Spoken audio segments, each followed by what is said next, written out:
Yan, ito yung mga aso ni tatay. Yan, so ito yung part 2 mga boss sa video natin.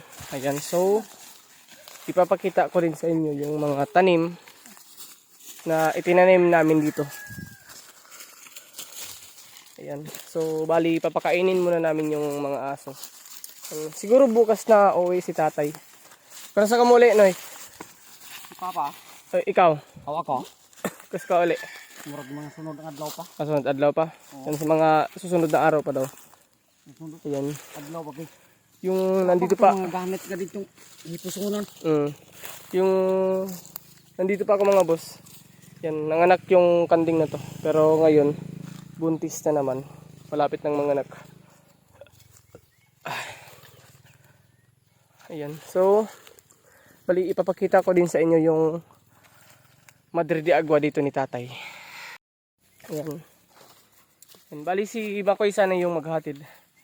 Kaso pagod si Makoy. Saka natutulog. Kaya tayo na lang yung naghatid kay Nunoy. Bali, naghatid lang naman kami ng pagkain ng mga aso. Kasi kawawa naman. Wala silang pagkain. Ayan.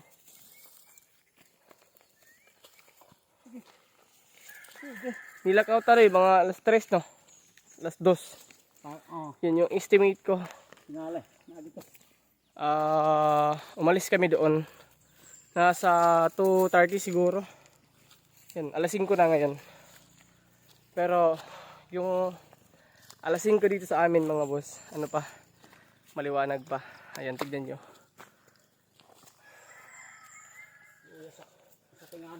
Madre de Agua. Ayan. So, ito yung Madre de Agua mga boss. Ayan. Malalaki na din. Bali, same lang sila sa laki. Doon sa bukid na pinuntahan natin. Ayan. So, makikita nyo sa video. Nung unang video ko, makikita nyo mga boss na same lang yung laki nila. Doon sa lugar ni Nunoy.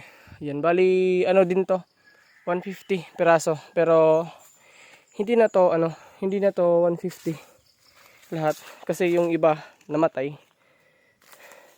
Yan, hindi siya kompleto. Hindi na buhay lahat. Yung iba namatay. Yung iba naman buhay. Ayan. So, ayan yung Madre de Agua. Yan, sa una kasi mga boss, may kanding na pagala-gala dito. Saka kumakain din ng Madre de Agua. Yan, hinahayaan lang namin. Yan. So, dito banda, may may tanim na Madre de Agua. Pero yan, makikita nyo naman na wala na. Yan dito. Yan. Kasi to mga boss, nakahilera yung tanim namin. Yan, diyan. Dito, papunta doon. Yung, niyan, last na tanim niyan. Ayan, tignan natin. Yan, bali, ito. Ito yung last dalawa. Saka meron pa doon. Yan, hindi siya nabuhay lahat. Bali, dito yung yung iba hindi nabuhay. Saka yung langka naman. Yan, yung langka mga boss. Nandiyan sa kilid. Yan. Mula doon sa baba. Papunta doon sa taas. So, titignan din natin. Yan, minsan lang kasi akong makapunta dito. Nakakapunta lang ako dito mga boss. Kapag naghahatid ng pangkonsumo ni tatay. Sa Nunoy. Yan, so tignan natin.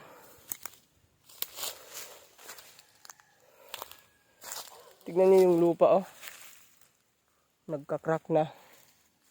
Dahil yan sa init.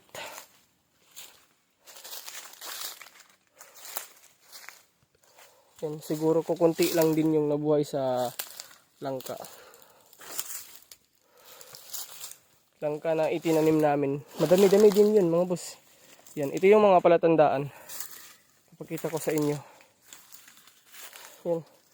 Ito yung mga palatandaan ng langka. Ito. Itong mga ano na to, lalagyan. Pero yan, wala kayong makikita dito na langka. Wala na. Yan, ito isa. Pag hindi nakatubo.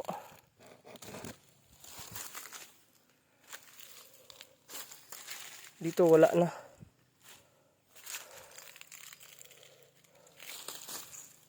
Yan, wala na din.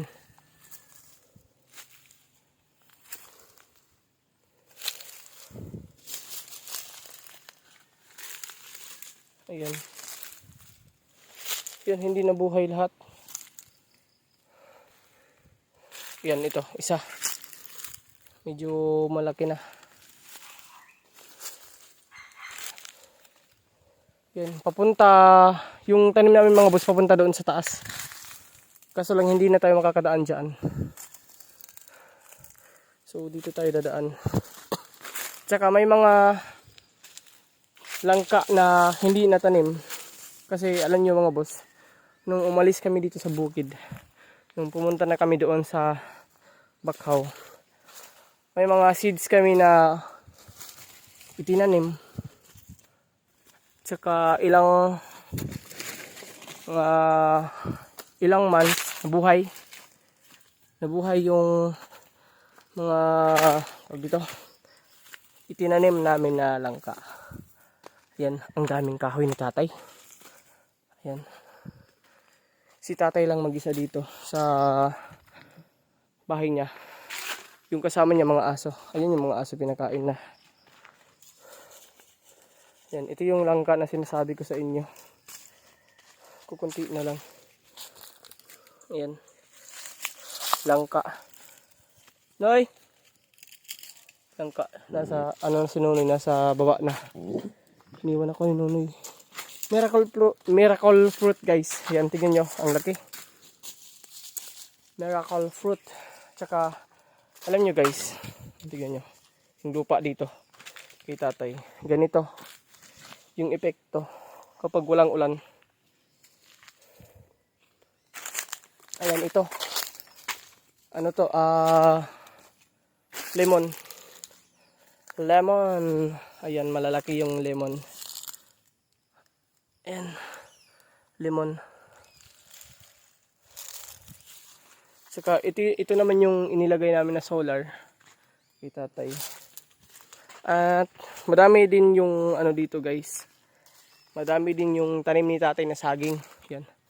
Katulad na lang ng ano, ganyan. Yan, isa. So, meron pa. Dalawa. Yan, saging. Meron pa mga boss. Kasi, sa baba marami. Ayan. Yan yung pangatlo.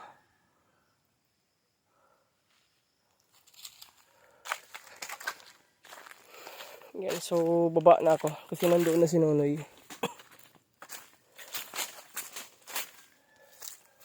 Ang daming saging. Kapag pumupunta kami dito mga boss, kami ni Kuya Titing, pag uwi namin, pinapadalhan kami ng saging ni tatay.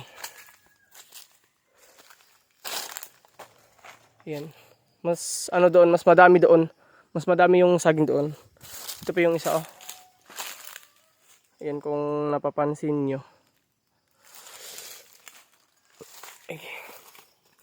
Yan, sa mga nagtatanong guys, kung ano na yung nangyari sa tanim na itinanim namin. So ito na po siya. Yung iba po hindi nabuhay.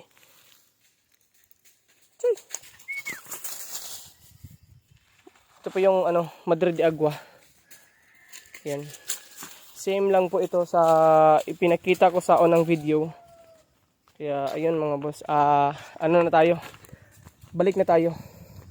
Bali, babiyahe pa kami. Mga kalahating oras pa bago kami makarating doon sa bahay. Ayun. Wala kasi akong relo, kaya hindi ko maipakita yung oras sa inyo. Yes, Nonoy.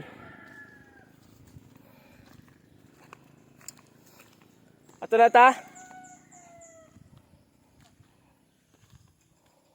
Saka meron pa sanang ano guys, meron pa sanang ipapatanim si Ate Cha. Yan, so meron pa sanang ipapatanim si Ate Cha mga boss. Naalala nyo yung apple mango. Apple mango at saka yung iwan ko kung ano yung tawag sa ano sa tanim niya, tanim na inaalagaan sa akin. Basta ipapakita ko yun sa inyo nasa bahay. Kasi yung balak niya, yung apat na apple mango, doon niya ipapatanim sa bakhaw. Mahal yun.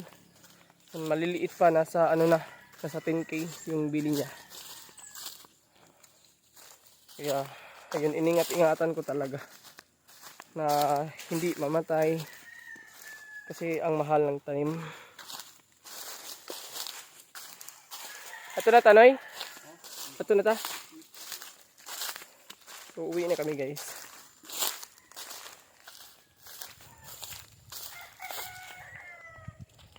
Init.